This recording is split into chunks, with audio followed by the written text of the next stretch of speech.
So hello students. आज हमारे साथ AIR1 सृष्टि जो बनारस हिंदू यूनिवर्सिटी में लास्ट ईयर टॉप किए थे, और मोनिका चैर AIR1 जिनका दिल्ली यूनिवर्सिटी में था 2021 में बॉटनी में। इन दोनों का अच्छा स्कोर है दिल्ली यूनिवर्सिटी BHU में। मतलब बोलते हैं ना कि शुरू की 3-4 सीट जो रोक लेना, ये सभी जगह की सारी 3-4 सीट पे राज कर रही थी। जिनका इनका मन करे उसी में इसको जाना। तो अभी फिर यही था कि लास्ट के जो टाइम चल रहा है एग्जाम का, तो उसमें सारे स्टूडेंट्स काफी डिमोटिवेट हो रहे हैं, चीजों को अच्छे से कर भी रहे हैं बट कर भी नहीं पा रहे, तो काफी सारी प्रॉब्लम्स चल रही थी। मैं मेरे एंड से सबको काफी अच्छा समझा रही हूँ, बट फिर भी कुछ ना कुछ प्रॉब्लम आ ही रही है स्टूडेंट्स के साथ। एक सेकेंड, बच्चे यहाँ पे ज्वाइन कर रहे हैं, तो हम सीक्वेंस वाइज इन दोनों से अपनी अपनी बातों की बारे में पूछेंगे। मैंने जूम मीटिंग इसी वजह से कंडक्ट की है कि आप लोगों को मैसेज नहीं टाइप करना पड़े, आप डायरेक्ट अपनी बात पूछ पाए। ठीक है, तो इनसे फिर प्रॉब्लम नहीं होती अगर हम ऐसी चीजें करते हैं। वैसे तो मेन यही होता है कि भी आपको फोकस रहना चाहिए, आप पहले से एटलीस्ट पढ़े हो, आपके पास अपने नोट्स होने चाहिए, और पॉजिटिव एटीट्यूड तो सबको रखना ही चाहिए। ऐसा नहीं है कि आप बस सोचोगे कि हम एंड बस एकदम से ही एक महीने में सब कुछ कर देंगे, तो वो भी नहीं हो सकता। और ये सोचोगे कि एक महीने में कुछ नहीं हो सकता, तो ऐसा भी कुछ नहीं है। तो चीजें सारी एक साथ अगर हम जो करना चाहें उसी के बेसिस पे होती है। तो पॉजिटिव एटीट्यूड रखना जरूरी है। मैं तो एक बात जानती हूँ कि लाइफ में रिग्रेट नहीं होना चाहिए, चाहे हम कैसा भी परफॉर्म करें कैसा भी ना करें, बट अगर हमने अपनी साइड से बेस्ट दिया है तो एटलीस्ट हमें ये नहीं होता कि यार रिग्रेट हो रहा है, यार हमने कोशिश नहीं की। आप अपनी साइड से बेस्ट कोशिश करो, बाकी तो फिर बात की बात होती है कि क्या होगा क्या नहीं होगा। ठीक है, तो सबसे पहले अगर किसी बच्चे का सीधा क्वेश्चन है, या फिर आप लोग अपने एंड से कुछ, मोनिका और सृष्टि आप कुछ शुरू करना चाहें। तो मोनिका, पहले मैं आपसे शुरू करना चाहूंगी कि मतलब जैसे अभी मेरे पास मैसेज आ रहे हैं, कुछ कुछ ऐसे बच्चे होते हैं, मतलब मैंने यूट्यूब पे वीडियो बनाई कि आप एटलीस्ट रिवाइज करो, कुछ ऐसे बुकलेट्स हों या कुछ नोट्स हों, तो मैसेज आता है मैम बुक कौन सी ले, कौन सी बुक से रिवाइज करे। तो मतलब ऐसे हो जाता है कि अब क्या एक महीने में ये बताऊं क्या मैं कौन सी बुक लूं। तो ऐसे स्टूडेंट्स हैं, कुछ ऐसे हैं कि मैम हमने पढ़ तो लिया है पर क्वेश्चंस करने जाते हैं, मतलब थ्योरी पढ़ते हैं रिवीजन करते हैं जब तो लग ही रहा है कि भी पूरा आता है, क्वेश्चन करते हैं क्वेश्चन बनते नहीं है। तो या तो गलत फहमी है कि भाई आपको सब आता है, या फिर आपको कुछ आता ही नहीं है, और आता है तो फिर आपको क्वेश्चंस नहीं करने आते। इंग्लिश पे काम करो। मैं तो कुछ ऐसे ही टिप्स देती हूँ अपने एंड से, बट आपको पता ही है कि अब कैसे कैसे प्रॉब्लम्स आती हैं जब हम तैयारी करते हैं। कुछ ऐसे हैं बोलते हैं कि मैम क्वेश्चन आंसर करना ज्यादा जरूरी है, नहीं है। कुछ बच्चे ऐसे हैं जो 80% क्वेश्चन करते रहते हैं, 20% ही पढ़ते हैं। कुछ ऐसे हैं जो 10% की प्रैक्टिस करते हैं। मतलब वेराइटी ऑफ स्टूडेंट, सबका अपना अपना माइंडसेट होता है। बट मैं तो अपना होता है ना एक जो बेस्ट देना कि नहीं आपको ऐसे करना चाहिए, ये चीजों को ऐसे प्रिपेयर करना चाहिए। तो अपनी साइड से तो हम बेस्ट कोशिश हर कोई करता है। पर शुरुआत हम आपसे करते हैं कि अगर आप अपने एंड से किसी को कुछ सजेशन देना चाहो तो क्या सजेशन दोगे। तो आप शुरू करिए मोनिका। तो मतलब जो आपने क्वेश्चन वाली बात पूछी कि क्वेश्चन नहीं बनते हैं पढ़ने के बाद, तो हाँ वो जी। ऑलमोस्ट सबके साथ होता है, चाहे जितना मर्जी पढ़ लो, जितना मर्जी डीप में पढ़ लो। क्योंकि क्वेश्चन की हर एक पेपर का एक सेंस होता है जिस हिसाब से वो क्वेश्चन पूछता है। तो उसके लिए पढ़ने से पहले क्वेश्चन देखो, मेरा तो यही मानना है। और उस क्वेश्चन सेंट्रिक अप्रोच में उस कॉन्सेप्ट को पढ़ो। आप अपने एंड से जितनी बारी पढ़ लो, जितना मर्जी डीप में पढ़ लो, कुछ क्वेश्चन छूटेंगे ही। हो सकता है ज्यादा भी छूट जाए अगर हमारी अप्रोच सही ना हो पढ़ने की। तो पहले क्वेश्चन देखो, फिर कॉन्सेप्ट पे जाओ, फिर दोबारा क्वेश्चन देख लो कितने बन रहे हैं कितने नहीं बन रहे। और जो फिर भी नहीं बन रहे पढ़ने के बाद भी, उस कॉन्सेप्ट को दोबारा पढ़ लो। तो ये सब चीजें जैसे एंड टाइम में जो अब ये करना चाह रहे हैं जो बच्चे, बस पेपर का जैसे एक महीना रह गया, सोच रहे हैं इतना सब कुछ कर लें, क्या इस टाइम में ये चीजें पॉसिबल है कि आप पढ़ो भी, आप क्वेश्चन को भी देखो। हाँ, क्वेश्चन सेंट्रिक अभी तो क्वेश्चन सेंट्रिक अप्रोच काम करेगी, क्योंकि मतलब जो भी पेपर आप टारगेट कर रहे हैं, एटलीस्ट तीन तीन या चार पेपर उसके रीसेंट वाले, मैक्सिमम 5 मिल जाए तो सही है। 5 पेपर तक ले लो, 5 पेपर को सोल्व करना हर क्वेश्चन को कोई बड़ी बात नहीं होती। उसके कॉन्सेप्ट भी देखे जा सकते हैं, चाहे 10 दिन ही क्यों ना हो, एक हफ्ता पहले भी ये काम कर सकते हैं। तो अभी तो आई गेस टाइम है, तो क्वेश्चन सेंट्रिक तो हो जाएगा। मतलब लेकिन क्वेश्चन देखना जरूरी है, सब कुछ तो नहीं है लेकिन इम्पोर्टेंट है, एक व्यू मिल जाता है कि कैसे क्या पढ़ना है, कितने डेप्थ में चीजें पढ़नी है। तो अभी भी अंडरस्टैंड कर सकते हैं। जैसे काफी बच्चे ऐसे हैं वो पूछते हैं मैम क्वेश्चन प्रैक्टिस कहाँ से करें, क्या किसी एक स्पेसिफिक बुक के पीछे भागना ठीक है, या फिर Quest- इतने सारे एंट्रेंस है, इतने हाँ सारे एंट्रेंस होते हैं ऑल इंडिया लेवल पे, कितने सारे प्रीवियस ईयर क्वेश्चन पेपर हैं जो ऑनलाइन अवेलेबल है। बुक की जरूरत ही नहीं है, सबको डाउनलोड करो, वही नहीं प्रैक्टिस होंगे। मेरे तो आज तक प्रीवियस ईयर पूरे नहीं हुए।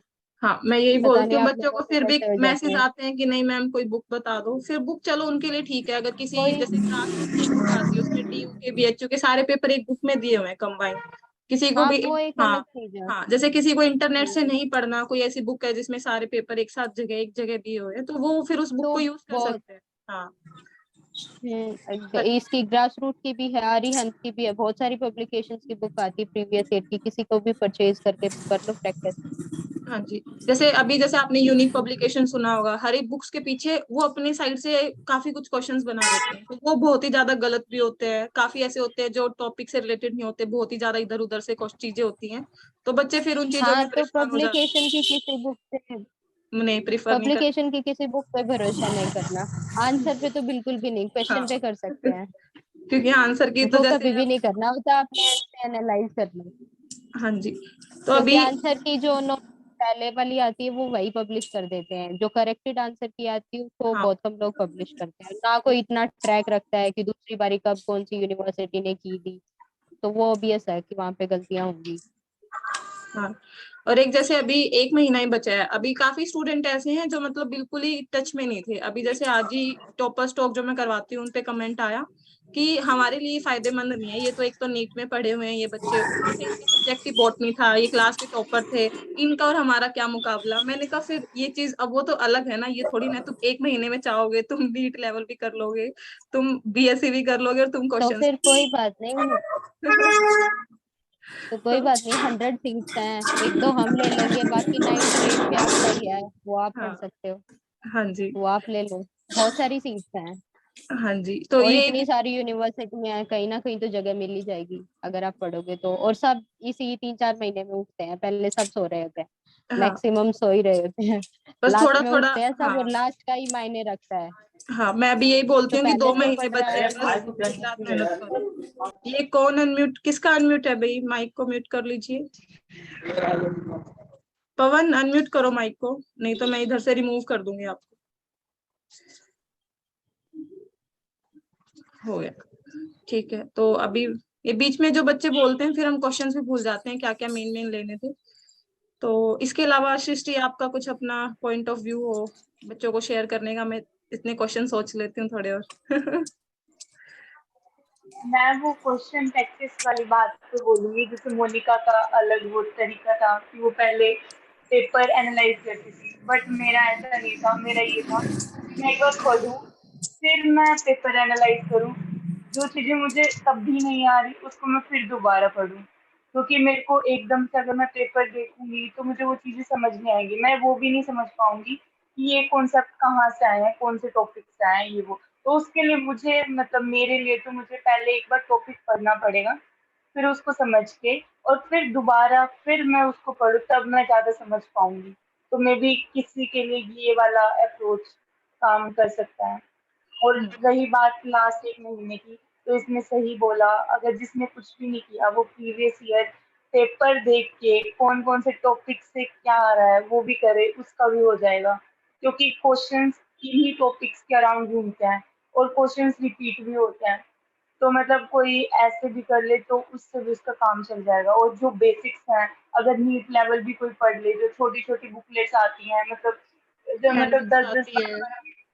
हाँ, मतलब चैप्टर कंप्लीट हो जाता है बिल्कुल एक महीने के लिए। कुछ भी नहीं है तो एटलीस्ट वो तो पढ़ ले, एटलीस्ट बेसिक जो क्वेश्चन आएंगे, क्योंकि क्वेश्चन ये तो है नहीं कि 100% वो हार्ड बनाएंगे। 60% जो पेपर होता है वो इजी होता है, बट इजी लेवल कॉन्सेप्ट भी, क्योंकि बॉटनी में तो मतलब इतना ज्यादा सिलेबस होता है तो सब कुछ तो याद कर ही नहीं सकते। वो जो बेसिक होता है ना वो भी बच्चे भूल जाते हैं उस टाइम तक। मैंने भी इतनी सिली मिस्टेक्स की थी पेपर के टाइम। तो एटलीस्ट जो बेसिक्स हैं वो तो स्ट्रॉन्ग हो जाएं, और वो जो छोटे छोटे चैप्टर कवर करने में ज्यादा टाइम नहीं लगता। तो मतलब ये दो चीजें भी कर ले लास्ट एक महीने में तो वो भी कर सकता है। जैसे ये अभी इस साल जो सीयूईटी है, पहले जैसे सीयूईटी 12 यूनिवर्सिटीज का होता था, आपको पता ही होगा, और अब मेरे स्टेटस देखते ही होंगे कि अब तो 65 यूनिवर्सिटीज उसके अंडर आ गई है, तो अब बच्चे ये नहीं सोचते कि हम पढ़ लें वही चीजें आएंगी, मतलब मैक्सिमम ऑडियंस मैम सिलेबस नहीं आया है, तो आपने भी जैसे 5-6 यूनिवर्सिटीज एटलीस्ट या 4-5 की थी, तो कोई एक यूनिवर्सिटी के पीछे इस सिलेबस को स्ट्रिक्टली फोकस किया था, बस ये था कि बस पूरा बॉटनी पढ़ लेते हैं हो जाएगा? अब जैसे जिस टाइम हम लोगों ने दिया था, ऐसे पैटर्न रिवर्स हो गया था। जो बीएचयू का लेवल आया था वो डीयू का लेवल था, और जो डीयू का लेवल आया था वो बीएचयू का था। अगर मैं सिर्फ डीयू टारगेट करती तो मैं सिर्फ बीएचयू नहीं, मतलब मेरे से सिर्फ बीएचयू निकलता, डीयू नहीं होता। और अगर मोनिका सिर्फ डीयू टारगेट करती तो उसका नहीं होता, उसका फिर सेम वही बीएचयू कर पाती। तो ऐसे एक उसको तो, अब जैसे पीयू का देखे तो लेवल ही जो बहुत ही डाउन है उस पेपर का। तो हर पेपर मुझे तो लगता है जितने भी पेपर है ना, जितनी यूनिवर्सिटीज टारगेट कर रहे हैं, तो सबके पीवाईक्यूज तो करने चाहिए, तो सब कुछ मतलब फिर कवर हो जाता है उसके अंदर। हाँ जी। तो हम जैसे लास्ट टाइम चल रहे हैं अभी, जैसे ज्यादा से ज्यादा माने कि 35 to 40 डेज मैक्सिमम बचे हैं, तो इसमें एक मेन सजेशन बस यही रहेगा ना कि पीवाईक्यूज को ही सॉल्व करो और अपने जो नोट्स हैं उन पे स्टिक रहो। मैं तो यही बोलती हूँ कि आपका जो बेसिक है उसको रिवाइज करते रहो, उसको छोड़ दोगे तो फिर आप क्वेश्चंस नहीं कर पाओगे, क्योंकि 1 महीने बाद ब्लैंक फील होगा। बाकी जो चीजें नहीं की है अभी भी टाइम है, अगर आप एटलीस्ट 15 दिन 20 दिन एक एक टॉपिक सभी चीजों से करोगे तो आपकी चीजें सॉल्व हो जाएंगी। ऐसा नहीं है कि आप कर नहीं पाओगे। और ऐसा भी नहीं है कि सीयूईटी का कोई अलग से सिलेबस है, डीयू का कोई अलग से है। टारगेट है बॉटनी तो बॉटनी पूरा पढ़ दो, बाकी चीजें लग रहा है कि लाइफ साइंस का पेपर उसमें जूलॉजी भी आ रहा है, तो एटलीस्ट टाइम है आपके पास, तो नीट लेवल का जूलॉजी भी प्रिपेयर कर सकते हो। तो अपने ऊपर हैं चीजें हम कैसे करें। और इसके अलावा जैसे स्टूडेंट्स को हो जाता है कि लास्ट के टाइम कोई टेस्ट सीरीज ज्वाइन करें, कोई क्रैश कोर्स जैसे हो जाता है ना कि भी कोई वन शॉट रिवीजन, ये सब चीजें कराती हैं। तो आपने टेस्ट सीरीज तो आप लोगों ने ज्वाइन की हुई थी, तो उनसे कुछ फायदा हुआ था आपको? मैंने तो नहीं की थी कोई अच्छा टेस्ट सीरीज, मैंने सिर्फ प्रीवियस अच्छा। ईयर क्वेश्चन रिवाइज किए थे। आप वैसे ग्रुप्स में मैंने थे भी बस कोई आप? टेस्ट सीरीज नहीं की थी। हाँ, हाँ तो ग्रुप्स में थे, वो जो वो ग्रुप में अपडेट्स नॉर्मल वगैरह लेते क्विज़ेस थे। हाँ होते हैं अच्छा। छोटे, हाँ, ये वो वही कभी कर कभार हम कर हाँ लेते थे, क्यों, मतलब क्विज भी रेयरली बहुत अच्छे कभी होते दिया हैं। था। क्विज भी बहुत हाँ, अच्छे हाँ। होते हैं, पता चल जाता है कि किस आजकल तो टेलीग्राम के इतने अच्छे क्विज बनने लगे हैं, आपके टाइम पे तो शुरू हुए थे पर 1 साल में इतना मॉडिफिकेशन हो चुकी है उन क्विज में। तो वो भी मैं बोलती हूँ कि अगर आपको लग रहा है कि अभी बच्चे कहेंगे मैम ये क्विज हमें ही आसान लग रही है या सच में ऐसी आती है, वो सच में ही पेपर ऐसे आते हैं, ऐसा कुछ नहीं है कि इनको ही आसान लग रही है। तो यही है कि उन्हीं चीजों को ढंग से करते रहें तो कोई दिक्कत नहीं आएगी इनमें। और एनसीईआरटी जैसे पूछते हैं, एनसीईआरटी पढ़ना जरूरी है, जैसे कोई जीआरबी पढ़ रहा है या कोई एलन मोटिव पढ़ रहा है तो एक चीज अच्छे से पढ़ लो, जरूरी थोड़ी ना है कि एनसीईआरटी भी पढ़ो, जीआरबी भी पढ़ो, एलन मॉड्यूल भी पढ़ो। ऐसा थोड़ी ना कि सब चीजें पढ़ी भी नहीं जा सकती, फिर बहुत ज्यादा हो जाता है फिर। तो इसमें क्या कहोगे आप? एक ही चीज, किसी भी कोचिंग के नोट एक ही हो, अलग अलग पे घूमने का कोई फायदा नहीं, क्योंकि सब में एक ही चीज लिखी होगी। और जो याद नहीं होनी वो तो बेशक 10 उसमें पढ़ लो, वो तब भी याद नहीं होगी। तो वो तो पीवाईक्यू से ही जब पेपर सोल्व करेंगे, जो ऐसे कॉन्सेप्ट होंगे तो उसी से क्लियर होंगे। तो वो अलग अलग ये इन बुक से कुछ नहीं होगा। और एक जैसे बीएचओ का जैसे लास्ट ईयर थोड़ा लेवल हाई आया था, अभी जैसे इस साल सीयूईटी नया होने वाला है, तो सॉरी, हमें ये नहीं पता कि पेपर इजी आएगा, एवरेज आएगा या हाई आएगा। तो आपने हाई का पैटर्न देखा है? कितना हाई होता है वो पैटर्न? ऐसा थोड़ी ना होता है कि बिल्कुल ही सीएसआर नेट दे दिया, ऐसा मतलब हाई वो क्वेश्चंस का, आई थिंक क्वेश्चन बड़े होते हैं, फ्रेम बड़े बड़े कर देते हैं, पर उसको कोई पढ़े तो वो वही सिंपल बात उसके अंदर मिलती है जो हमें ऑलरेडी आती है। यही होता है। हाँ जी, मतलब ऐसा ही था। मतलब वो हाई कुछ भी नहीं होता उसके अंदर, बस वो थोड़ा दिमाग से, अगर आपने कॉन्सेप्ट पढ़े हो ना ध्यान से, अगर उनके ऑप्शंस पढ़े तो हम रिलेट कर पा सकते हैं, और एलिमिनेशन मेथड से आसानी से क्वेश्चन सॉल्व हो सकते हैं। मैंने भी सारे के सारे टॉपिक्स नहीं पढ़े थे, वो जो ऑप्शंस थे वो मैंने पढ़े थे कहीं ना किसी से बुक से, पीवाईक्यू से, ये तो उस बेसिस पे एलिमिनेशन मेथड से आसानी से आंसर आ जाता है। अभी ऐसे जैसे कुछ हार्ड हाँ, नहीं होता काफी इसके लिए। बच्चे कहेंगे एलिमिनेशन मेथड नहीं आता। एलिमिनेशन मेथड ऐसे कोई जादू मंत्र थोड़ी ना, 4 ऑप्शन है, उनमें से 2 चीजें ऐसी लगेंगी कि हमने पढ़ी हुई हैं, बस इसमें तो हम श्योर हैं, बाकी 2 का नहीं पता, तो उसकी हेल्प से एक अप्रोच लग जाती है कि yes we can do it. तो यही होती है स्ट्रेटेजी, कोई और डिफरेंट स्ट्रेटेजी नहीं होती। जी जी। तो नहीं मेरी, हाँ जी, तो आप सब में से किसी स्टूडेंट का कोई स्पेसिफिक क्वेश्चन है इनसे? प्रियंका, दिव्या, निकिता, सुमी, रुचि एंड बाकी सब बच्चे?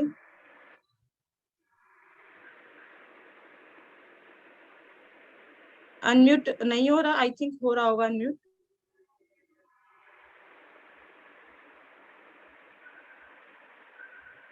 तो आप दोनों भी अपने एंड से कुछ सोच के आए हैं चीजें जो बच्चों को बतानी चाहिए उनके लास्ट मोमेंट पे?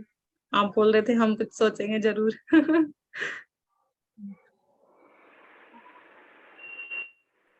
मुझे तो मतलब लास्ट मोमेंट पे जो मैंने किया था, मैं तो वही कि जिस भी यूनिवर्सिटी को टारगेट कर रहे हो उसके जो पेपर हैं उसको 3 से 4 बार सोल्व करना वो जरूरी है। एक बार में कुछ भी नहीं समझ आएगा, तुम्हें 2 बार में तो ये समझ आएगा कि क्वेश्चन क्या है। कई बार तुम ऐसे भी पढ़ोगे कि उसके अंदर नोट छोड़ रखा है और फिर भी हम क्वेश्चन रीड कर रहे हैं, आंसर देख रहे हो, ऐसा लगेगा कि आंसर की में आंसर गलत है।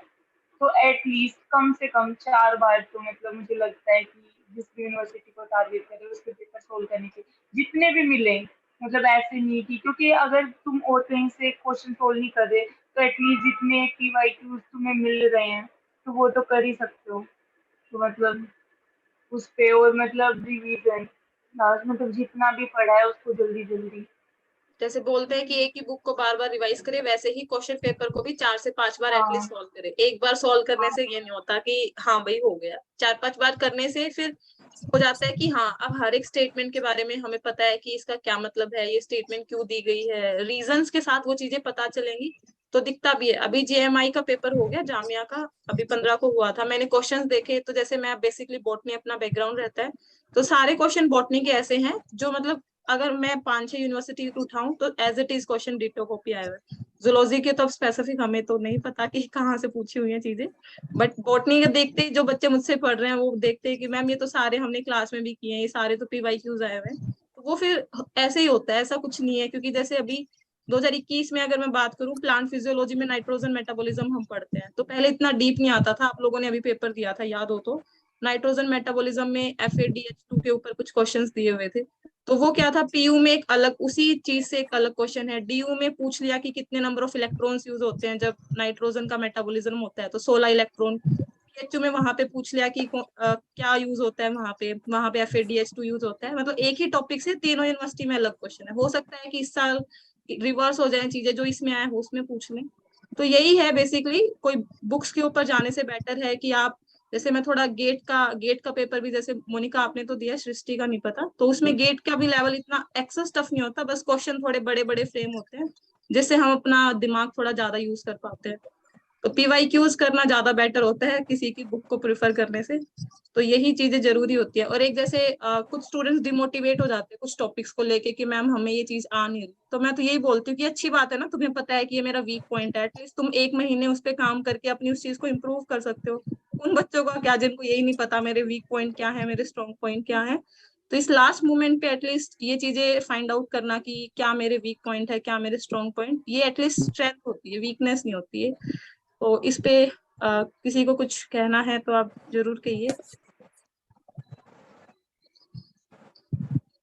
किसी एक को बोलती हूँ मैं। चलो मोनिका, आपका क्या कहना है लो इस मैम, बात? लो।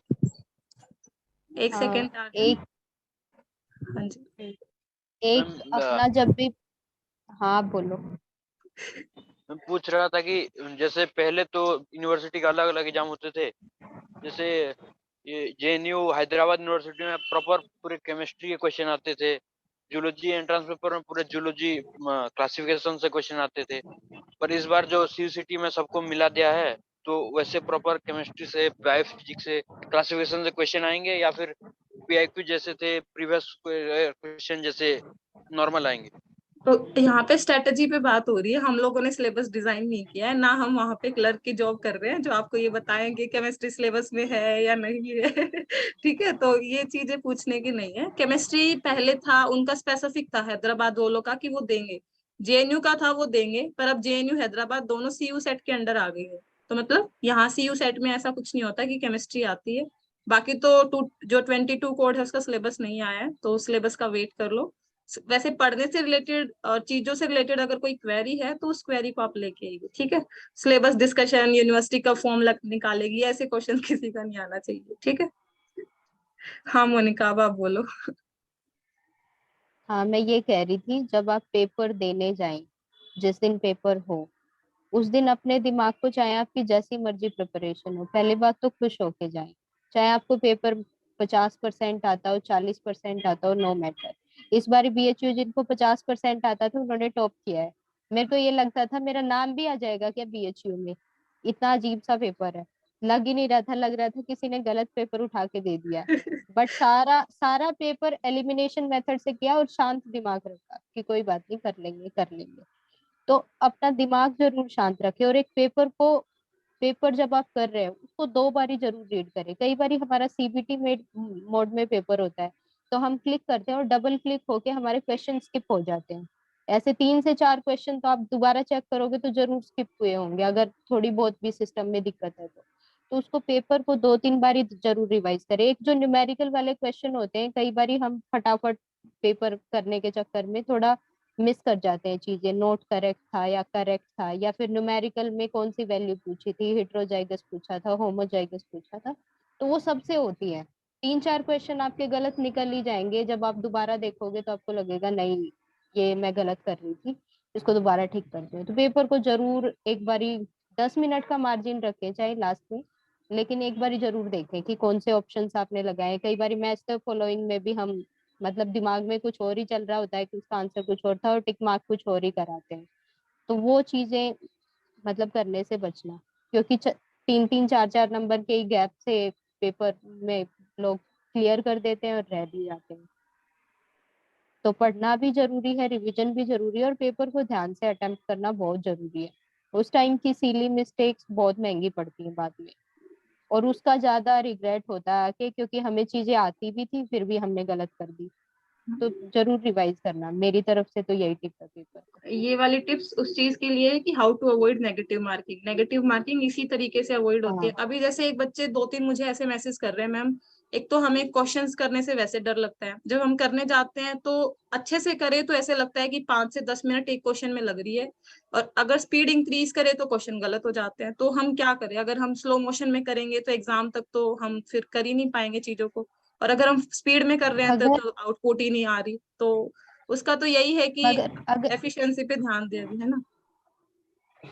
अगर मतलब किसी ने नॉर्मली हल्का बहुत भी पढ़ा है, पहले 1 या 2 बारी भी चीजें पढ़ी है, तो 10 मिनट तो नहीं लगेंगी। क्वेश्चन इतना बड़ा तो क्वेश्चन ही नहीं होता, हम्म। मतलब उस पे तो पूरा कॉन्सेप्ट याद आ जाएगा आपको। हाँ।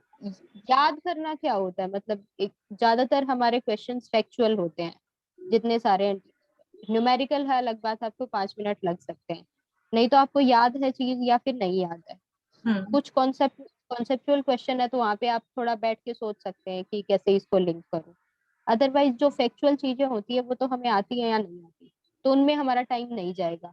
तो ऐसा नहीं है कि 60 सेकंड में एक क्वेश्चन को करना ही करना है। कुछ क्वेश्चन होंगे जो आपके 20 सेकंड में हो जाएंगे, देखते ही हो जाएंगे, 20 सेकंड भी नहीं लगे। कुछ क्वेश्चन होंगे जिनको 2 या 3 5 मिनट का टाइम भी लग जाएगा, तो इट्स ओके। कुछ क्वेश्चंस आपका टाइम लेंगे तो कुछ क्वेश्चन बचाएंगे भी जो फैक्चुअल होंगे, तो वो ओवरऑल मैनेज हो जाता है। इसीलिए फुल लेंथ पेपर सोल्व करना जरूरी है, ताकि आपको पता लग जाए कि आप पूरा पेपर कितनी देर में सोल्व कर पा रहे हो। जब हम क्वेश्चन वाइज करते हैं कि ठीक है जेनेटिक्स के 10 क्वेश्चन करके देखती हूँ कितने टाइम में कर रहे हैं, तो हम फालतू में फ्रस्ट्रेट हो जाते हैं। जेनेटिक्स में तो हमें टाइम लगेगा क्वेश्चन करने में, लेकिन वही अगर हमारे क्लासिकल बॉटनी के क्वेश्चन है तो एल्गी फंजाई के अगर हमें आते होंगे तो हम 10 मिनट में पूरे हाँ, 50-60 रट, क्वेश्चन भी कर सकते हैं। रट्टा मारने वाली चीज है हाँ, वो, तो देखते रट्टा ही। मारने वाली चीजें तो तभी देखते ही पता चल जाएंगी कि ये हमें आती है या नहीं आती। जो कॉन्सेप्चुअल होगा वहां पे थोड़ा टाइम लग रहा है तो दे, कोई बात नहीं है। नेगेटिव मार्किंग ना करें, चाहे 60 क्वेश्चन कराएं। इस बारी मेरे कुछ दोस्तों का हुआ है कि नेगेटिव मार्किंग के चलते सिलेक्शन नहीं हुआ। जिन्होंने जिनको उनसे कम आता था उन्होंने कम क्वेश्चन अटेम्प्ट किए और सिलेक्शन हो गया, और जिन्होंने ओवर अटेम्प्ट किया नेगेटिव के चक्कर में इतना कम स्कोर हो गया कि नाम ही नहीं आया लिस्ट में। हाँ, तो ऐसे काफी बच्चे कहेंगे मैम जब करते हैं तो लगता है कि बस करते रहो करते रहो। मैंने कहा ये करते करते रहो, रहो हाँ। कहेगा, तुम दूसरी यूनिवर्सिटी में जाते रहो तुम्हारा सिलेक्शन भी इवन नहीं हम होगा। जब हम सेंटर से बाहर आए थे पेपर देके, MSc बॉटनी DU वाला, तो सबसे पूछा कितने क्वेश्चन करके आए, कोई कह रहा है 98, कोई कह रहा है मैं तो सारे करके आया हूँ 100 का 100। तो मेरे को 100। ये हुआ यार मैंने तो 90 किए, मैं तो 10 क्वेश्चन छोड़ के आई हूँ, हो हाँ। जाएगा क्या? ऐसा लग रहा था, लेकिन बाद में समझ आया कि सही किया, 10 क्वेश्चन छोड़ दिए। वो हाँ थे जी। थे ही छोड़ने लायक वो क्वेश्चन। हम्म। तो कुछ क्वेश्चन होते ही है स्किप के लिए, तो उनको कर दो स्किप, कोई बात नहीं है। अभी जैसे एक बच्चे का चैट आप बॉक्स में आया मतलब है मैसेज। 60 क्वेश्चन तो थोड़ा कर सकते हैं, 60 के ऊपर अगर आपको लगता है कि सही है तभी जाए। हाँ, और 60 से वैसे कम रह रहा मैक्सिमम है, तो आपको यूनिवर्सिटीज सेफ की जोन जो में जाने के लिए कट ऑफ करना है ना, पड़ेगा। वो 60% तक ही जाती है। मैंने नहीं देखा कि किसी की 60% से ऐसे अबव जाती हो। जैसे डीयू की हाँ, बात करें, 80 पे तो बीएचयू की टॉप बात हो जाता है। करें, हाँ 80 पे तो टॉप ही हो जाते हैं, टॉपर वाली लिस्ट में आते। हाँ, डीयू के लिए स्पेसिफिक स्ट्रेटेजी पूछ हाँ, रही है फिर सुमी। तो किसके लिए? डीयू के लिए? एमएससी हाँ बॉटनी? हाँ, एमएससी बॉटनी। ये वैसे डीयू की ही स्टूडेंट है बीएससी में, पर ये बोल रहे हैं कि क्या पता मेरिट बेस पे ना हो, शायद इनके ओके। 89 से 90% भी बन रहे हैं, पर इतने में तो आराम से मेरिट बेस भी हो ही जाता है एडमिशन। पर फिर भी सेफ साइड आपकी तरह रख के चल रहे हैं ये भी। हाँ, हो जाता है, लेकिन फिर भी, हाँ, फिर भी कट एज होता है, कंपटीशन पता नहीं चलता कि पता नहीं मतलब चलता। इस बारी वैसे तो मतलब लगता है कि 89 पे हो जाएगा, क्योंकि पिछली बारी 2-3 सेमेस्टर ऑनलाइन थे तो सबका स्कोर ज्यादा था। तो इस बारी 89 जेन्युइन स्कोर लग रहा है, क्योंकि थोड़ा ऑफलाइन भी आ गया है चीजें। ऑफलाइन लेकिन तो पता वैसे नहीं, अभी कह नहीं हुई है, सकते। 6 महीने से ही हुई है अभी तो। ओवरऑल रिजल्ट नहीं आया हाँ, ना अभी। इनका 1 साल शायद ऑफलाइन में हुआ होगा, दो बाकी ऑनलाइन में। सेमेस्टर हाँ, 2 सेमेस्टर। हाँ, तो फिर इनका भी वही है कि हाँ। कुछ नहीं कह सकते। सबका ऑनलाइन में जिनके आते हैं उन्हीं के आते हैं नंबर। हाँ जी। तो मेरे हिसाब से तो एंट्रेंस पे रिलाई करो पूरा, 89 पे भी मत रहो। जैसे वैसे मैं तो ये यही पढ़ने में कहूंगी। अच्छे हैं बच्चे, बट थोड़ी थोड़ी दिक्कत आती है ना कि कुछ कुछ चीजों में ऐसे कहते हैं मैम मोल बायो में डर लगता है, जेनेटिक्स में लगता है, तो मैंने कहता अच्छी बात है, आपकी बाकी सारे पोर्शन स्ट्रॉन्ग हैं तो आपको पता है ये चीज मेरा वीक है, तो इस पे थोड़ा ज्यादा काम करो। फिर की लोअर बॉटनी में कितना याद करें, कोई लिमिट ही नहीं है। मतलब एंजियोस्पर्म की फैमिलीज, जैसे बीएचयू का जो विनय सर ने एक पीडीएफ बनाया हुआ है, उसमें सर ने 38 हम्म। फैमिलीज बताई हुई है कि पास्ट ईयर बहुत। के क्वेश्चन पेपर में आई हुई है। तो एक्सेस हो जाता है। मैंने मैंने तो एक भी नहीं पढ़ी। मैंने तो एक भी नहीं पढ़ी, क्योंकि याद ही नहीं रहनी है, तो क्या याद है, फायदा पढ़ के। क्या इससे फायदा। हाँ अच्छा एक, या तो आप ये करो कि अगर आपने कॉलेज में वो क्लासेस की हैं, मतलब बॉटनी वाली, या फिर जब टीचर पढ़ा रहे थे, तो कुछ कुछ स्पेसिफिक याद रह जाते हैं। हाँ जैसे जी। सोलेनेसी के 2-3 फीचर्स आपको याद होंगे शायद, कि ये कंफर्म होते ही है, एस्ट्रेसी में ये 3-4 फीचर्स होते हैं, सिर्फ उतना याद रख लो। मैंने तो हाँ सिर्फ उतना याद रखा था, उसमें क्वेश्चन आ गया तो ठीक है, हाँ। नहीं आया तो स्किप कर दूंगी। क्योंकि इतना नहीं याद होगा, बिल्कुल भी नहीं होगा। जिनको टेक्सोनोमिस्ट बन गए हैं उनको भी याद नहीं रहता, हाँ उनके पास भी गाइड होती है, वो सर, भी चेक विनय सर, करते हैं। हाँ विनय सर खुद टेक्सोनोमिस्ट हैं, बट सर खुद ही बोलते हैं ये चीजें हम्म, तब याद होती है। अभी बच्चे मुझे मैसेज कर रहे हैं मैम 38 फैमिली प्रैक्टिस कैसे के याद साथ करें। ही याद हो जाती है। हाँ, 38 वो तो फैमिलीज होंगी ही नहीं। कॉलेज में एक साल प्रैक्टिकल करते हैं, हम इतने फ्लावर काट काट के दिखाते हैं, तब जाके हमें मुश्किल से 10-15 नाम याद होते हैं। अब तुम दस। सोच रहे हो 10 दिन में हम हाँ, सब कुछ याद कर ले, पॉसिबल ही नहीं है वो चीज तो फिर यही है कि जिन बच्चों को जो लोअर बॉटनी याद उस नहीं पे होती, क्वेश्चंस भी उतने नहीं आएंगे। मेन सजेशन यही है कि पीएचयू पास्ट में ईयर तो क्वेश्चन आते कर ले। थे पहले। पीवाईक्यू में जितने क्वेश्चन आए हुए हैं ना लोअर बॉटनी से, उतना भी कर लिया तो बहुत है। उतने में ये है कि 10 क्वेश्चन भी आ गए तो 7 तो पीवाईक्यू से ही हो जाएंगे, 2-3 अगर अलग मिल गया तो मिल गया, बाकी तो कोई दिक्कत वाली बात नहीं आती। तो आपने जो अप्लाइड चीजें हैं उनको थोड़ा अच्छा प्रिपेयर किया और होगा। डीयू में टेक्सोनोमी में ये चीजें आती ही नहीं है। डीयू में जो टेक्सोनोमी है उसमें ये चीजें बहुत कम आती है। टेक्सोनोमी में गुरुचरण सिंह के अच्छे खासे कॉन्सेप्ट आते हैं, हम्म। टाइपिफिकेशन पे, या फिर वो सिनोनिम, या फिर एपोमोफी, सिनेपोमोफी, ऐसी जो टर्म बेस्ड क्वेश्चन है, हाँ या फिर फाइलोजेनेटिक ट्री बेसिक एनालिसिस, वो आ गया। हाँ ये जी। चीजें बहुत कम, मतलब डीयू में तो बहुत कम प्रेफर की जाती है हाँ, पूछना। कोई मैंने एक इसी आध के क्वेश्चन आ अराउंड जाए तो पढ़ाई एक है। अलग बात है।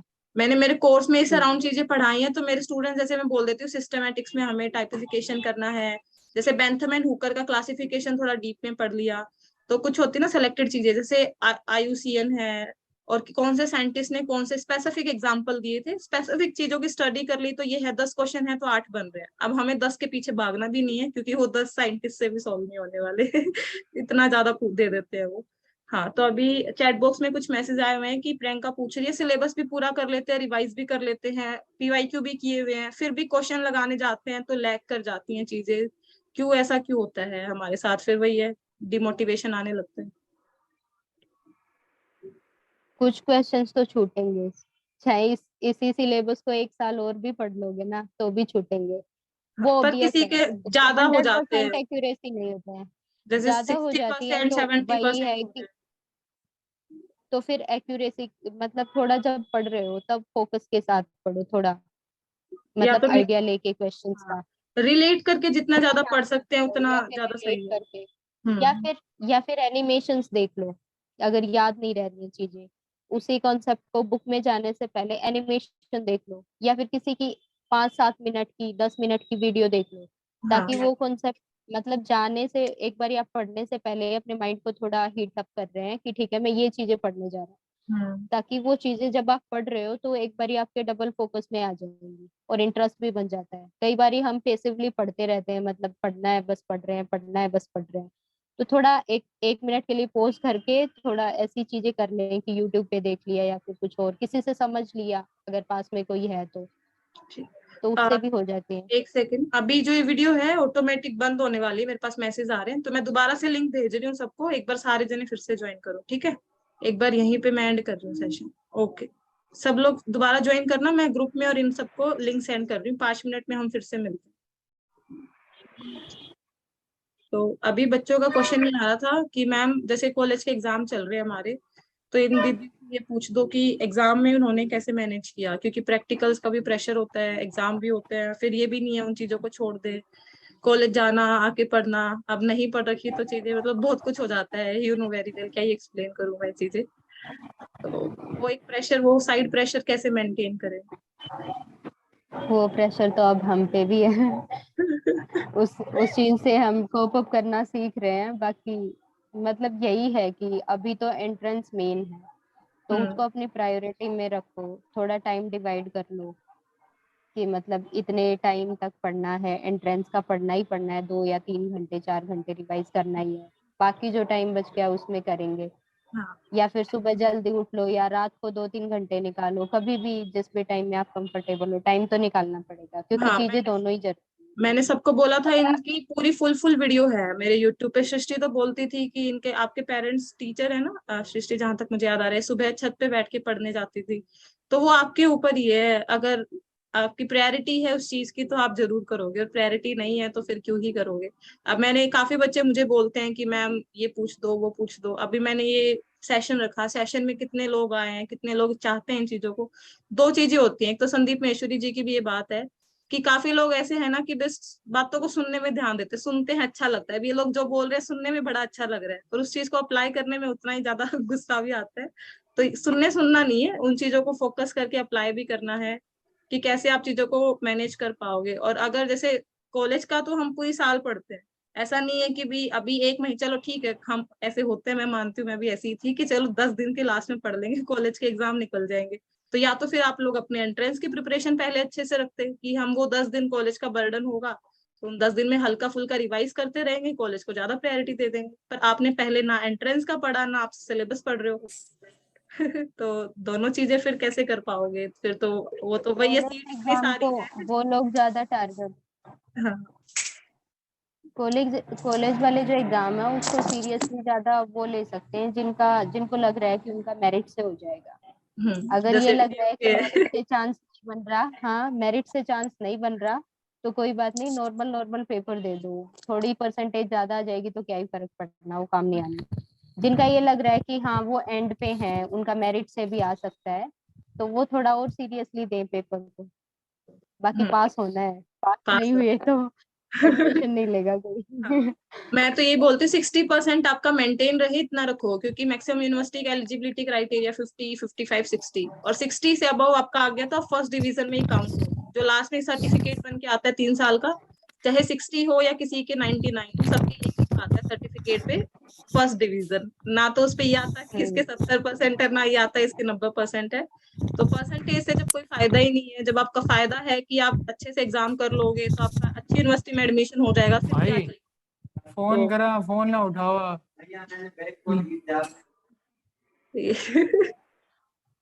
वैसे हम सब हरियाणा के हैं, तीनों तो समझ रहे हैं क्या बोल रहा था। चलो ठीक है, इतनी चीजें थी मेरे एंड से। तो अभी आस्था आपकी एज आई थिंक क्वेरी पूरी हो गई होगी, क्योंकि आपके ऊपर ही है, आपके कॉलेज के एग्जाम आपने पहले पढ़ रखा होगा, तो अभी आप 2 घंटे दो कॉलेज के एग्जाम को, बाकी मैंने शेड्यूल भी बताया था, बाकी चीजें आप तो मेरी क्लासेस में भी हो, जो मैंने मैम बोल। जैसे ना प्रैक्टिकल्स करा रहे हैं कॉलेज में, अब तो शाम को 5:30-6 बज जाते हैं आते आते। ये किस और बच्चे का फिर अनम्यूट है, कौन बोल रहा है, सब लोग अपनी म्यूट रखो माइक गाइस। हाँ बोलो आस्था।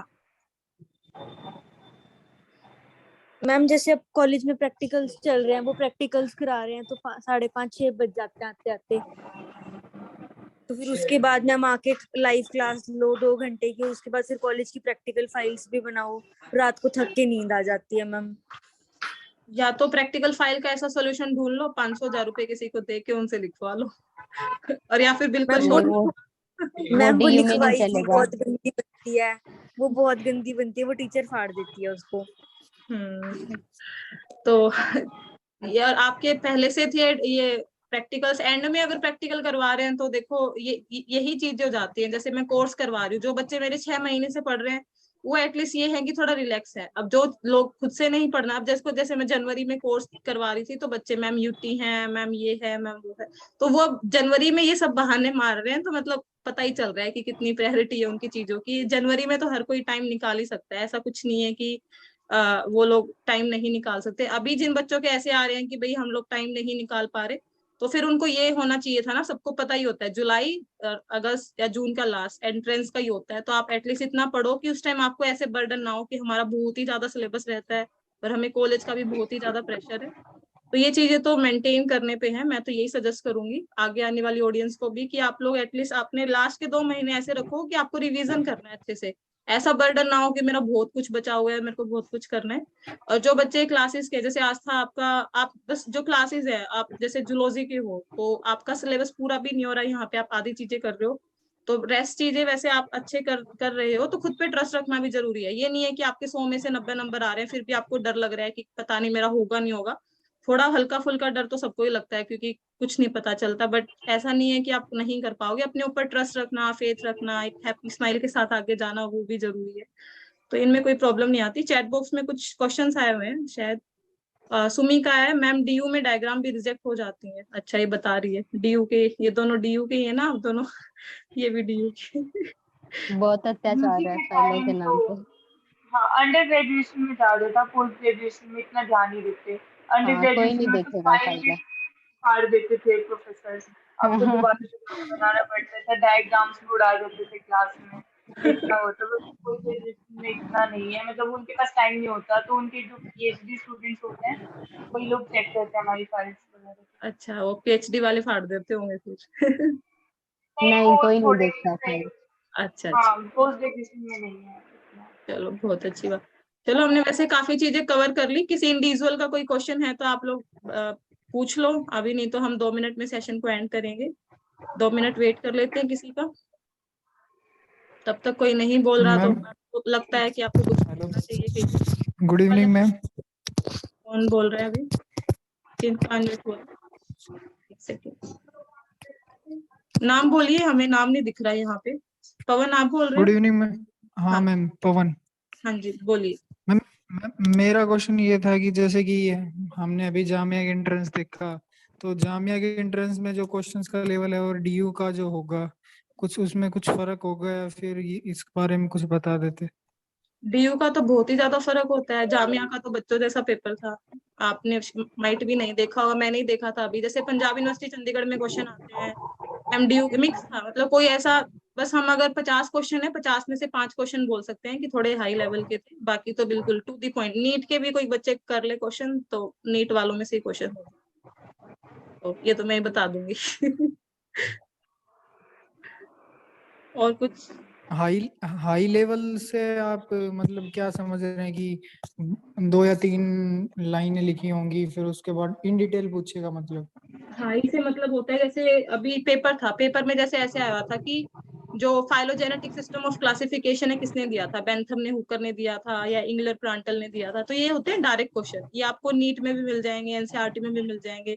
डीयू क्या करता है, ऐसे थोड़े बहुत क्वेश्चन वहां भी मिलते हैं, लैंग्वेज का फर्क हो जाता है। जैसे कुछ कुछ चीजें जैसे सेल साइकिल, सेल बायोलॉजी थोड़ा डीप में पूछता है, मोल बायो थोड़ा डीप में पूछ लिया, प्लांट फिजियोलॉजी डीप में। डीप का मतलब ये हो जाता है कि ऐसा टू दी पॉइंट नहीं है कि C3 जैसे C4 प्लांट में फोटो रेस्पिरेशन नहीं होता, तो वहां ऐसे नहीं आएगा कि फोटो रेस्पिरेशन किसमें अपसेंट है या उसमें थोड़ा सा उसी चीज पूछेंगे वही, बस वो पूछने का थोड़ा तरीका चेंज हो जाता है, और वो तरीका होता है स्टैंडर्ड लैंग्वेज।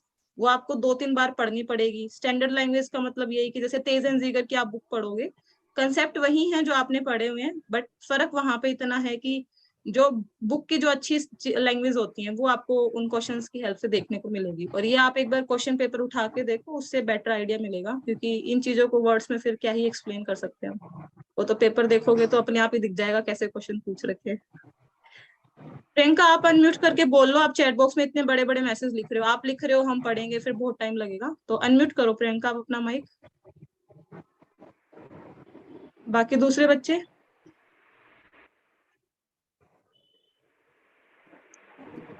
Hello ma'am. हाँ जी बोलो। हेलो मैम, वॉइस आ रही? हाँ हाँ, अरे इतने बड़े बड़े मैसेज टाइप कर रहे हो, इससे अच्छा है बोल ही लो। तो मैम बैकग्राउंड में काफ़ी आवाज़ थी इसलिए अभी थोड़ा साइड में है।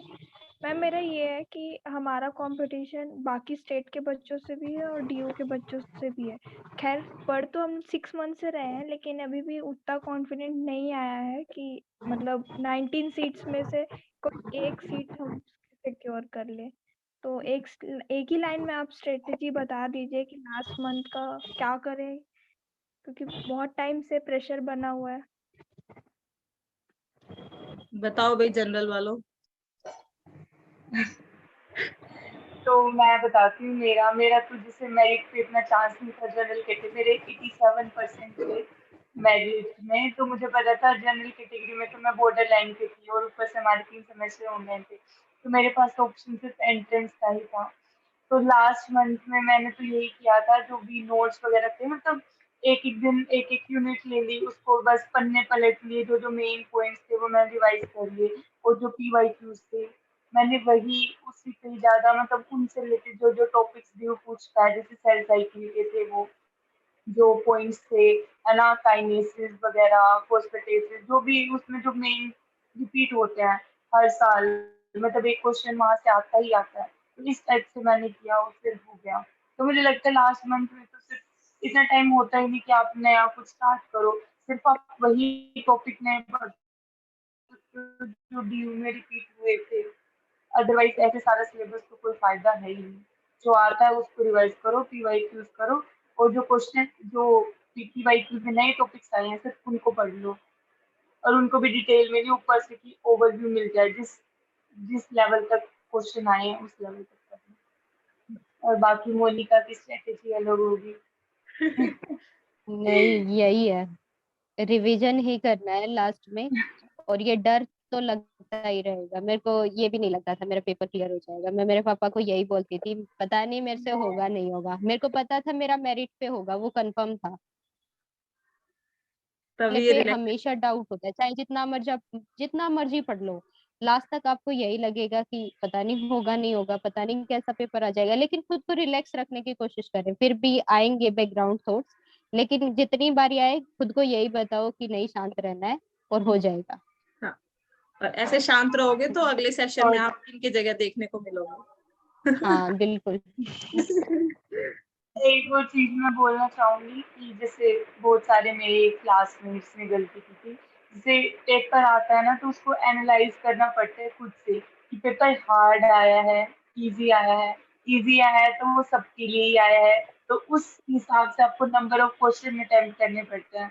अब जैसे पहले की ड्यू का पैटर्न देखते हैं तो मतलब बच्चों को ये था कि हमारे 200 नंबर बन जाए, 180 हुए, उनका DU में जनरल में भी हो जाता था, है ना। बट इस साल जैसा पेपर आया है उसमें 225% 30 पे जनरल की कट ऑफ गई थी, तो नंबर ऑफ क्वेश्चन इस साल ज्यादा अटेम्प्ट करने चाहिए थे एज कम्पेयर टू, है ना। वो जो अटेम्प्ट करते हैं उनमें भी हमारे गलत हो जाते हैं, कोई इतना वो नहीं होता एक्यूरेट बंदा कि 90 क्वेश्चन किए कि 90 की 90 करेक्ट हो। तो मोनिका बता रही थी 90 के, तो इसके भी गलत हुए थे उनमें, है ना। तो ऐसे तो मानना ही नहीं कि भाई 70 किए तो मैंने 70 की 70 ठीक है। तो उस हिसाब से अगर पेपर टफ आ रहा है तो बिल्कुल भी नहीं डरना, वो सबके लिए ही टफ होगा। और इजी आ रहा है तो ये भी मान लेना कि सबको आते हैं वो आंसर्स, ये मत सोचना कि तुमने स्टार्ट कर दिए हैं तो और सबने नहीं किए होंगे। तो उस हिसाब से अपने नंबर ऑफ क्वेश्चंस सोल्व करने के लिए बढ़ाने चाहिए।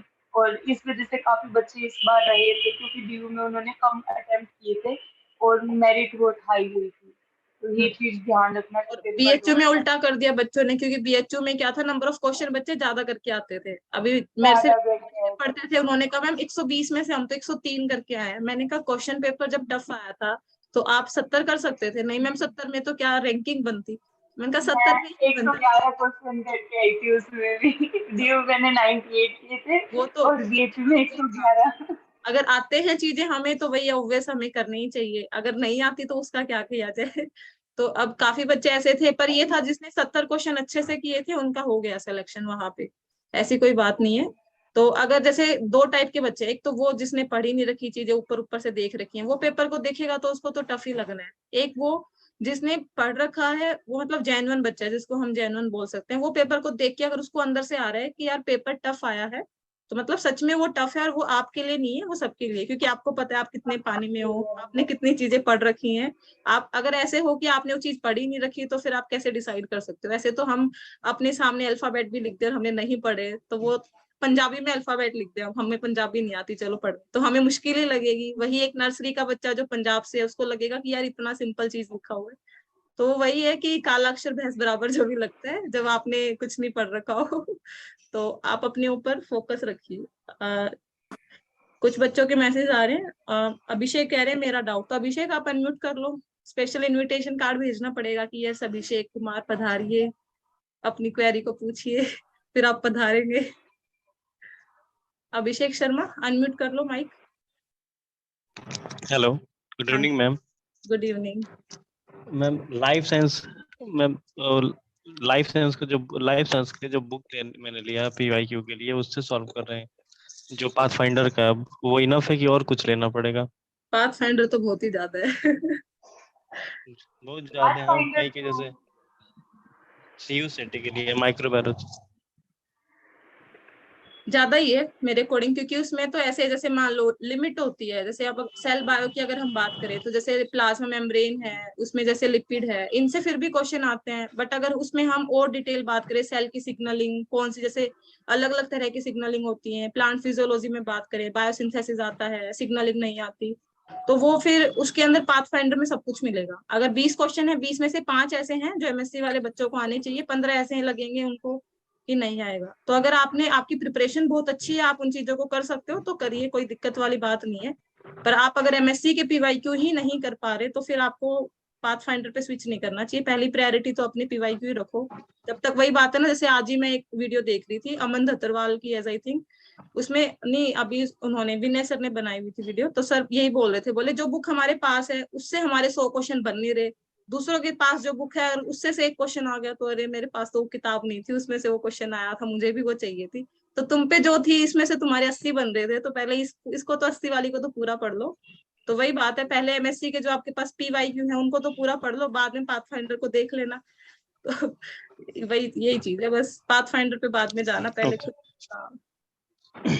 अगर ओके इनको मैम। माइक्रोबायो का देना है, अगर एंट्रेंस ऐसे एमएससी माइक्रोबायो, तो जहाँ तक उसके अंदर पाथ फाइंडर में माइक्रोबायो बहुत अच्छी दे रखी है, जिस लेवल का हमें एमएससी में भी पढ़ा है ना, तो मतलब मुझे लगता है जो बंदा पढ़ सकता है तो मतलब उसको कर लेना चाहिए, क्योंकि बाद में अगर आप भी नेट की तैयारी करो या कुछ भी, तो आपको तब पढ़नी पड़ेगी। अगर कोई मतलब पहले से उसको पढ़ ले तो उसके पास एडवांटेज होगी उसको। तो अगर स्पेसिफिक किसी जैसे कोई जेनेटिक्स का देना है जिसको, तो वो सिर्फ जेनेटिक्स उसको करना है, तो उसको पाथफाइंडर पे स्विच करना चाहिए एज कम्पेयर टू जो नॉर्मल जो बुक्स होती हैं, नीट लेवल के नोट्स होते हैं उसको काम होती है। बट नीट नॉर्मल अगर लेवल काम नहीं बॉटनी, चलता। हाँ अगर नॉर्मल बॉटनी जूलॉजी है तो इनके अंदर तो फिर भी चल जाता है, बट फिर नहीं भी जैसे ये अगर थोड़ा पीवाईक्यू की पूछ रहे थे ना, तो पीवाईक्यू पहले तो जो एमएससी माइक्रोबायोलॉजी में आए हुए हैं वो वाले पीवाईक्यू पहले करे, उसके बाद पाथफाइंडर की एक प्रैक्टिस बुक आती है ना मैं पीवाईक्यू, तो पीवाईक्यू तो पीटी लेवल आईसीआर लेवल बहुत ही ज्यादा हो जाता है वो। जो मैम स्पेशल वाले पेपर होते हैं उनमें थोड़े पेपर्स कम मिलते हैं, तो वहां पे थोड़ा स्विच करना पड़ता है।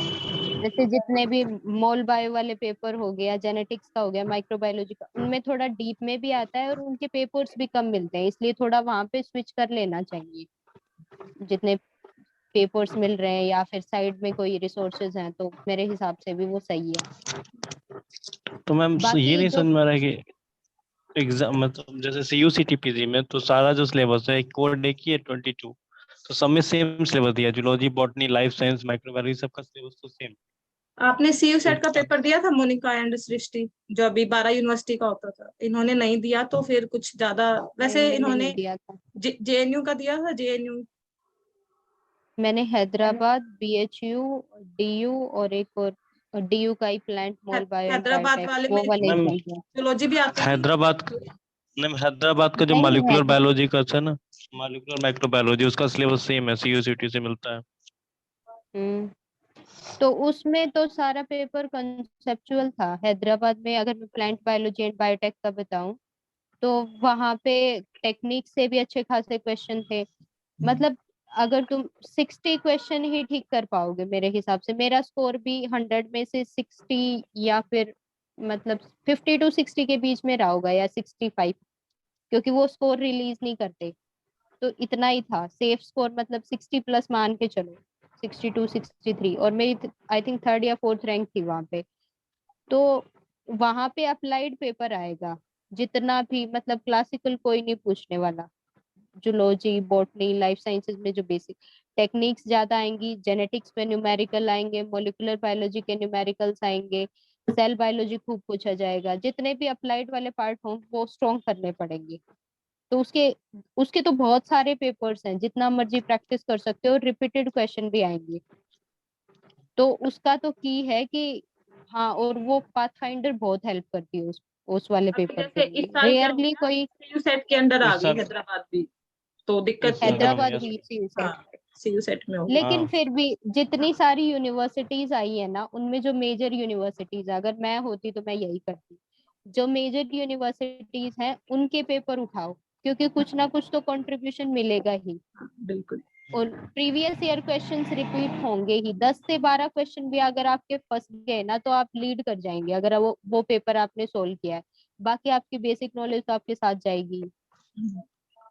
तो ओके। पेपर्स को तो फिर भी सारों को, फिर साइड मटेरियल को छोड़ के जो रियल में प्रीवियस ईयर क्वेश्चन पेपर है अलग अलग यूनिवर्सिटीज के, उन पे फोकस कर लो। क्योंकि अनप्रिडिक्टेड है, पता नहीं पेपर कैसे सेट होगा, कैसे कंसेंसस बनेगी, वो तो किसी को भी नहीं पता। अभी जैसे सीयू सेट में पार्ट ए, जैसे उसमें जनरल एप्टीट्यूड भी आ रहा है, तो अगर जनरल एप्टीट्यूड किसी को पढ़ना हो, थोड़ा आइडिया है आपको? एज आई थिंक जेएनयू में भी जनरल एप्टीट्यूड आता था, जेएनयू में ही आता था मेरे अकॉर्डिंग तो, और किसी में नहीं आता। पाथफाइंडर की एप्टीट्यूड वाली एक बुक है शायद, उससे हो जाएगा। बस मैंने अभी तक देखा नहीं है, बट काफी रिव्यू सुने हैं मैंने उसके, मैंने उससे हो जाता है। और मैंने जो क्रिस्टी सर नेट की वाला पढ़ी है। जो क्रिस्टी सर की सुनी है आपने? क्रिस्टी वर्गस की एक बुक आती है जनरल एप्टीट्यूड। चलो मैंने तो कोई, जर्नल मतलब एप्टीट्यूड मेरा गेट में आया था, तो हाँ मैंने तो नहीं पढ़ा था। मतलब अगर आपका बेसिक लॉजिक भी है ना, मतलब फिजिक्स केमिस्ट्री में अगर आप बेसिक भी रहे हो, हम्म मतलब तो भी कुछ क्वेश्चन सोल्व हो जाते हैं, और वो कटिंग एज नहीं बनता कभी भी। हम्म जर्नल एप्टीट्यूड मतलब अगर 10 क्वेश्चन पूछ रहा है तो 5 से 6 क्वेश्चन ऐसे होंगे, अगर आपकी बाकी सारे पोर्शन में स्पीड है ना, तो आप थोड़ा सा टाइम देके उन 5 से 6 क्वेश्चन को सोल्व कर ही दोगे। तो अगर आपके पास टाइम नहीं है, आपका मेन सिलेबस ही प्रिपेयर नहीं है, तो आप उसको स्किप भी कर सकते हैं। फिर भी करना है तो प्रीवियस ईयर क्वेश्चन कर लो, चाहे कोई बेसिक बुक पढ़ लो। नहीं तो बुक भी पढ़ने से अच्छा है कि यूट्यूब पे वीडियो देख लो। यूट्यूब पे जो देख। बेसिक, हाँ, बेसिक जर्नल एप्टीट्यूड की वीडियोस होती हैं वो देख लो 10 से 12 हाँ, पेपर से पहले। बाकी हाँ, जो तो गेट उससे का भी सिलेबस है ना जनरल एप्टीट्यूड का, वही है सीयूईटी का। तो मैं बच्चों को यही बोलती हूँ कि गेट के मोर लास्ट और ईयर में लेस तो वही बीस आता है पच्चीस हर पेपर जगह। है। आप 20 पेपर भी बहुत ज्यादा हो जाएंगे, 10 पेपर भी गेट के कर लोगे सिर्फ जनरल हाँ, एप्टीट्यूड तो बहुत हो जाएगा, क्योंकि उसमें वर्बल एबिलिटी के क्वेश्चंस भी आते हैं गेट में, उसमें रीजनिंग भी आती है, बेसिक मैथ्स भी आता है। तो सारी चीजें सोल्व हो जाती है। पर बच्चों का क्या है, मेन डोमेन तो प्रिपेयर है नहीं जनरल एप्टीट्यूड के पीछे। मैम जनरल एप्टीट्यूड कैसे करें? पहले जो 75 क्वेश्चन इससे आने, वो पोर्शन क्या रेडी है? उस 25 के पीछे इतना भाग रहे हो। पर वो भी जरूरी है, ऐसा नहीं है 75 आप कर लोगे 25 को बिल्कुल छोड़ दोगे, रिस्क फैक्टर हो जाएगा। क्योंकि आप, काफी बच्चे ऐसे होंगे जो 25 क्वेश्चन में से 20 क्वेश्चन मान लो जनरल एप्टीट्यूड के ठीक कराए, 75 में से 40 क्वेश्चन डोमेन के ठीक कराए, तो उनके ओवरऑल 60 बन गए। पर अगर आप 75 में से अपने डोमेन के 60 कर रहे हो, उसमें भी आप 50 पे जा रहे हो, तो फिर आप उससे थोड़ा कम पड़ गए। तो वो चीज ऐसा नहीं है, इंपॉर्टेंट नहीं है, वो चीज भी साथ लेके चलनी पड़ेगी। पर बेसिक नॉलेज चाहिए, प्लस माइनस डिवाइड, न्यूमरेटर क्या होता है, डिनोमिनेटर क्या होता है, एंटोनिम सिनोनिम सेंटेंसेस, यही है गेट के अंदर भी, यही है, इससे अलग तो कुछ नहीं है उसके अंदर भी। बस थोड़ा वही है, ब्रेन यूज करना पड़ता है हमें अपना। मैम बोलिए। हेलो मैम, जैसे 62 यूनिवर्सिटीज है, उसके एलिजिबिलिटी में हमने देखा बस पौंडीचेरी यूनिवर्सिटी जो है, जैसे मेरा बीएससी एमएलटी है, मेडिकल लेबोरेटरी टेक्नोलॉजी, तो वो बस वहाँ पे ही लिखा हुआ था बीएससी एमएलटी एलिजिबिलिटी में। बाकी सब लिख रहे हैं कि कोई भी लाइफ साइंस की कोई भी डिग्री हो बीएससी का चलेगा, तो लाइफ साइंस हाँ के अंदर ये भी आता है। तो कोई आपके लिए लाइफ अप्लाई आ जाता है ये, बाकी मेरे को कम नॉलेज है। एमएलटी की आपको नॉलेज है? मेरे को तो नहीं है। मैं तो पहली बार सुनी। हाँ।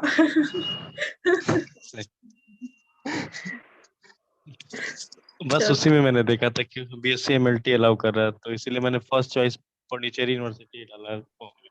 चलो, आपको जैसा वो तो अच्छा लगता है वैसे करिए। बाकी किसी बच्चे का और कोई क्वेरी है? अभी हम काफी देर हो गई, हमें एंड करते हैं, 1 आवर होने वाला है। किसी का है? रिचा, आपको कुछ पूछना है?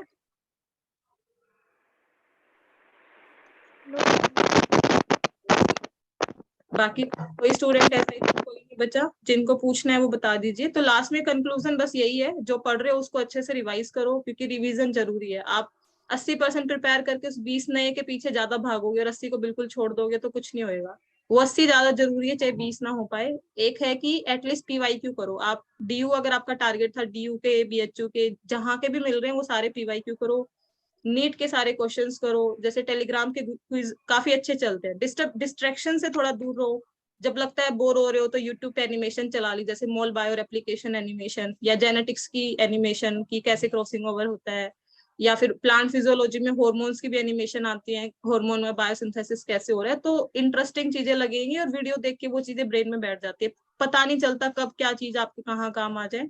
और जितना ज्यादा हो सकता है अपने आप को पॉजिटिव रखो। जितने नेगेटिव पीपल्स आपकी सराउंडिंग में है, यार वो तो बहुत टफ होता है, मतलब जो खुद भी कुछ नहीं कर रहे ना दूसरों को करना देना चाह रहे, तो उनको साइड में करो। वो आपके कभी काम नहीं आएंगे। पता चल जाएगा 1-2 साल में वैसे असलियत आ जाएगी उनकी। कुछ जो प्यार मोहब्बत में पड़े हुए हैं, मैम मेरा रिलेशन खराब हो रहा है, ये हो रहा है, तो वो यही रखे के रखे रह जाएंगे, उनका भी कुछ नहीं हो सकता। तो अभी जो है वो फोकस आप अपनी उसी चीज पे कर सकते हो जो आपके लिए मेन है। अगर आपके पार्टनर जिनको आप मान रहे हो अभी से, तो वो अगर आपको यही नहीं समझ रहे कि ये चीज आपके लिए इतनी जरूरी है, तो वो फिर आगे आपको क्या ही समझेंगे। कुछ ऐसे भी लड़के हैं जो ऐसे लड़कियों को बोल रहे हैं, तू मेरी अभी हो गई तो हो गई, इसके बाद तू मेरी नहीं होएगी तो देख लियो, चली जाइयो। तो कह दे भाई चला जा, हाथ कुछ जोड़ लो उसके आगे। तो ये चीजें स्ट्रेस वाली नहीं होती, ये सारी चीजें डिस्ट्रैक्शन की ही है। अभी डिस्ट्रैक्ट करेंगी, सिलेक्शन नहीं होगा, फिर रिग्रेट आएगा। और मेरा यही मानना है कि रिग्रेट नहीं आना चाहिए लाइफ में। अपना दो बेस्ट दो, ये नहीं होना चाहिए 1 महीने के बाद काश मैं वो चीज कम कर देती, काश मैं ऐसे कर देती, काश मैं वैसे कर देता। तो ये रिग्रेट नहीं होना चाहिए। और स्टे फोकस। अगर चीजों में प्रॉब्लम हो रही है, टाइम दो। अभी आप 5 मिनट एक क्वेश्चन को दोगे तो 10 दिन के बाद ऐसा भी होगा कि 5 सेकंड में आप वो क्वेश्चन कर पाओ। तो चीजें प्रैक्टिस से ही दूर होती है, तभी बोलते हैं practice makes a man perfect. बस जरूरत है कि आप फोकस रहो, आप क्या कर रहे हो। इधर उधर की गॉसिप से, इधर उधर की बातों से जितना ज्यादा अपने आप को दूर रख सकते हो रखो। बाकी मोनिका और सृष्टि तो अपने कांटेक्ट में है, दूसरे सारे बच्चे भी कांटेक्ट में है, और मैं तो हूँ ही। मैं तो सबके साथ इंटरेक्शन करती हूँ, तो ऑन एंड एवरेज बेसिस मेरे को सबका माइंडसेट पता है कैसा है। इतनी ज्यादा एक्सपीरियंस तो नहीं हूँ, पर बोलते हैं ना कि 1 साल में अगर आपके साथ काफी कुछ बन जाती है तो आप बहुत एक्सपीरियंस हो जाते हैं। तो हर एक बच्चे का माइंडसेट, क्योंकि अब पर्सनली मैं काफी फ्रेंडली रहती हूँ सबके साथ, तो हर कोई कुछ भी बोल देता है जो उनके साथ लाइफ में चल रहा है।